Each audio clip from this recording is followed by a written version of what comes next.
Hello everyone, अस्सलाम वालेकुम। I am Siraj Ali and you are watching learn with Siraj Ali. तो आज हम सीखने वाले हैं कि आप लोग स्कॉलरशिप जो होती है सिंध गवर्नमेंट की तरफ से, सिंध एजुकेशनल एंडोमेंट फ़ंड, उसका फॉर्म कैसे फिल कर सकते हैं। तो अगर आपके पास कोई भी लिंक नहीं है, आपके पास किसी भी दोस्त वगैरह ने लिंक वगैरह कुछ भी नहीं भेजा हुआ, या फिर यूनिवर्सिटी की तरफ से आपको ये लिंक भी नहीं भेजी गई, तो आप सीधे गूगल पे जाएं और वहाँ पे लिखें SEEF। इसका मतलब होता है, एब्रीविएशन है ये, सिंध एजुकेशनल एंडोमेंट फ़ंड का। सही है। तो आपको आपकी तरफ आ जाएगी पहली पहली वेबसाइट जो सिंध गवर्नमेंट की है, आपको उस पर चले जाना है और आपका ऐसा इंटरफेस ओपन हो जाएगा। सही है। तो इस पे आपको जो भी सिंध एजुकेशनल एंडोमेंट फ़ंड की डिटेल्स वगैरह होंगी वो मिल जाएंगी। आपको सीधे ये कॉर्नर पे नीचे की तरफ से जो 3 ऑप्शन का बटन दिख रहा है, ठीक है, 3 लाइंस का ऑप्शन बटन, तो आपको इस पे आ जाना है और यहाँ पे आपको apply online for safe education scholarship, इस पे आ जाना है। सही है। तो ये आपका फॉर्म जो हो जाएगा वो खुल जाएगा और इसी की तरह आपको ये जस्ट फिल कर देना है।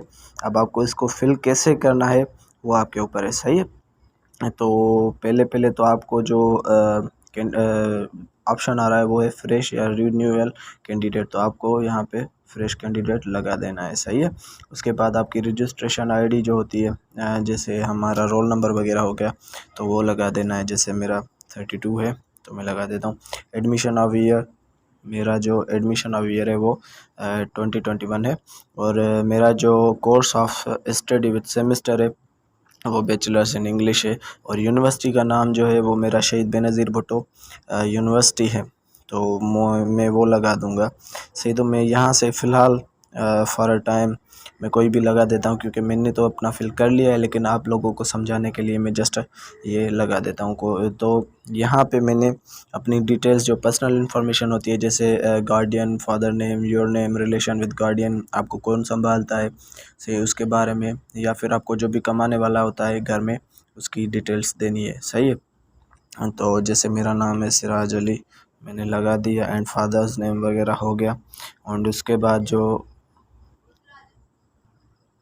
उसके बाद जो भी वगैरह गार्डियंस नेम होगा वो भी लगा देंगे कि आपका मसलन आप के अबू नहीं है और एल्डर ब्रदर, चाचा, मामा वगैरह कोई भी और आपको संभालता है तो उसके बारे में यहाँ पे उनका नेम लगा देना है। फिर आपके जो रिलेशनशिप विद गार्डियन है वो लगा देने हैं कि भाई ये मेरे अबू हैं या चाचा हैं, कज़न है जो हमें संभालते हैं, या फिर अगर अम्मी वगैरह है तो उस हिसाब से। सही है।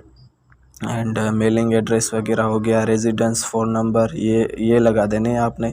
और यहाँ पे NIC, CNIC, या फिर आपने लगा देना है वो आपका जो होता है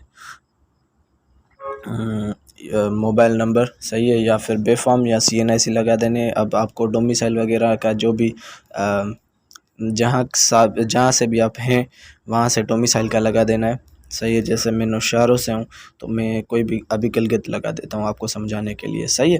अब आ जाते हैं कि आपको ये पूछेगा कि how many family members do you have. सही है। तो हम यहाँ पे लगा देंगे जैसे for suppose we are 2 members, family member. सही। आप जितने भी लगा देंगे कोई मसला नहीं है, तो आप लगा देंगे 2। अब आपके पास ऑप्शंस आ जाएंगे, यहाँ पे कंफ्यूज नहीं होने का।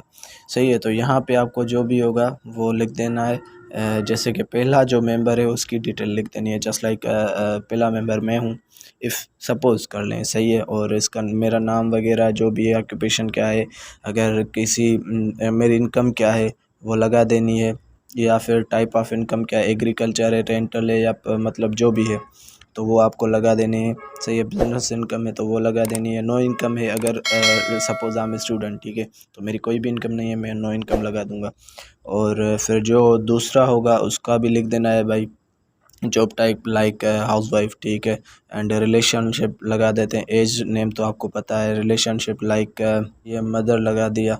एंड आपको जो वो होगा उसके बारे में लिखना है कि वो सिंगल है, मैरिड है, तो मैं मदर तो मैरिड ही होती है तो मैरिड लगा दिया। अगर ऑक्यूपेशन, अब आपका जो भी उसका ऑक्यूपेशन होगा वो लगा देंगे, just like if your mother और if your mother is housewife तो आपको लगा देना है हाउस वाइफ, ठीक है, हो गया। अगर आपके कोई भी इंस्टीट्यूशन में वर्क वगैरह नहीं करते तो नहीं लगाना, और type of income no income लगा देते हैं। सही है। फिर आपके पास आ जाते हैं कि डिटेल्स ऑफ प्रॉपर्टी। अब डिटेल्स ऑफ प्रॉपर्टी जो भी आपकी प्लॉट वगैरह हैं या बंगलो अपार्टमेंट हैं उसके हिसाब से लगा देने। कमर्शियल है तो फिर अगर कमर्शियल भी है तो उस हिसाब से, अगर एग्रीकल्चर भी है तो वो भी लगा देने। सही है। कितने फीट हैं या फिर क्या क्या इसमें है। अगर आपने ये लिया हुआ है, मतलब कोई भी दूसरी इसकी ही स्कॉलरशिप ली हुई है पहले भी यूनिवर्सिटी की तरफ से, मतलब सिंध गवर्नमेंट की तरफ से, तो वो आप लगा देंगे। अगर नहीं तो फिर यहाँ पे बस लिख दें 2021 एंड प्रोफाइल अपना अपलोड कर देना है। It must be professional, like जैसे हमारा आईडी कार्ड वगैरह पे होता है या फिर फॉर्म्स में होते हैं तो वो लगा देने। अगर अब आपको जो डॉक्यूमेंट्स होते हैं, ये आपका फॉर्म जो है वो फिल हो गया, टोटली ऊपर का हो गया। अब आपको डॉक्यूमेंट जो होते हैं वो जमा करवाने होते हैं, और वो मतलब अटेस्टेड वगैरह हो। सही है। ये सब कुछ। अब डॉक्यूमेंट्स कौन कौन से हैं वो यहाँ पे लिखे हुए हैं, आप आपको मिल जाएंगे। सही है। एफिडेविट वगैरह हैं, सैलरी स्लिप है, फॉर्म वगैरह है, आपके अब्बू की एनआईसी है, आपकी एनआईसी है, वो स्टूडेंट आईडी कार्ड है, ये सारी चीज़ें। अब आपको ये चीज़ें देनी कहाँ पे हैं, जमा करवानी कहाँ पे हैं, ये बड़ा मसला है। अगर आप जो भी आपकी यूनिवर्सिटी वगैरह है उसकी एडमिनिस्ट्रेशन है ना, वहाँ पे आपको ये सारी कुछ जमा करवाना है। उसके बाद सही है, फॉर्म तो फिल हो गया। अब आपको यहाँ पे प्रोसीड का ऑप्शन आ जाएगा। जैसे ही आप प्रोसीड कर देंगे तो मतलब मैंने तो ना ईमेल लगाया है, ना अपना एनआईसी वगैरह कुछ भी नहीं लगाया हुआ, तो इस वजह से मुझे ये ऑप्शन आ रहा है कि भाई ऑप्शन दे रहा है, वार्निंग दे रहा है कि इसके सिवा आगे आप नहीं जा सकते। सही है। तो ये आपका फॉर्म टोटली फिल हो जाएगा। बाकी जो भी डॉक्यूमेंट्स होंगे, जो भी यहाँ पे लिखे हुए हैं, आपने वो जाके अपनी यूनिवर्सिटी में देने हैं। सही है। और कुछ भी नहीं करना, बस जैसे ही आप उनको देंगे वो आगे फॉरवर्ड कर देंगे। फॉरवर्ड करने के बाद आपको क्या हो जाएगा, आपको इंटरव्यू जब भी उनकी होगी तो वो फिर आपको कॉल करेंगे, इंटरव्यू कॉल होगा आपकी यूनिवर्सिटी की तरफ से आपको, फिर आप जाएंगे, इंटरव्यू वगैरह आपके वहाँ पे लेंगे, जो भी उनकी टीम होगी। सही है। फिर वो यूनिवर्सिटी की तरफ से हो या फिर सिंध गवर्नमेंट की तरफ से होगी, तो उस हिसाब से होगी। सही है। वो इंटरव्यू होगा, उसके बाद आपको, अगर आप एलिजिबल हैं तो आपको मिल जाएगी, अगर आप एलिजिबल नहीं हैं तो आपको नहीं मिलेगी। Thank you.